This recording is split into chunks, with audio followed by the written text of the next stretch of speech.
Enchanté. Enchanté. On s'en va faire le ride.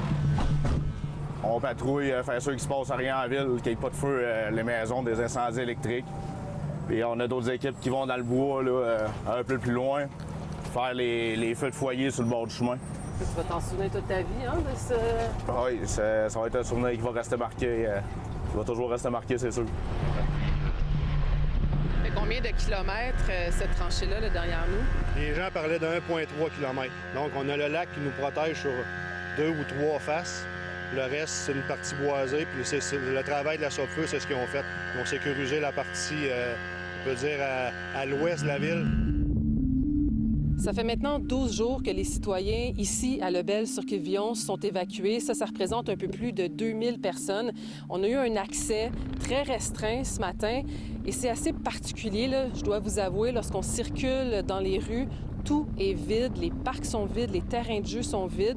C'est comme une ville qui est sans âme en quelque part. Et juste pour vous donner une idée de l'urgence de la situation, on est suivi par les pompiers ici de Lebel-sur-Quévillon parce que le vent vient de se lever et les deux importants feux de forêt à proximité pourraient prendre de l'ampleur. L'image satellite est bonne, ça veut dire que ce feu-là, celui-là, probablement celui-là sont tous rattachés maintenant.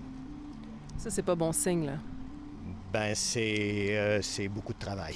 C'est beaucoup de travail. Et là, comme présentement, là, on s'en rend pas compte, mais on est en plein soleil, là. Le soleil est juste au-dessus de nos têtes, mais ce qu'il y a entre les deux, c'est de la fumée, c'est pas des nuages. Donc, il y a un grand apport de fumée dans le secteur. Puis, à la limite, on s'en vient avec des concentrations où le N95 pourrait être important de porter là, pour ne pas avoir de problème.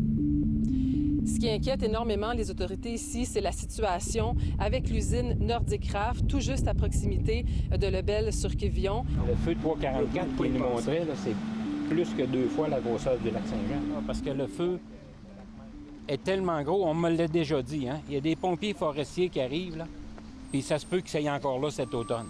Qu'est-ce que vous avez dit à vos citoyens ce matin? Bien, qu'est-ce qu'on a dit, c'est que c'est ça, le changement de vent, le feu s'est rapproché un petit peu de la route 113. On n'a rien de vraiment de positif parce qu'il ne pleut pas. Les citoyens sont rendus à 11e journée, on s'en va sur 12. Puis j'ai pas de date de retour encore, là. Fait que c'est long pour eux. Le pompier ici vient tout juste de me dire qu'on doit évacuer en ce moment la municipalité.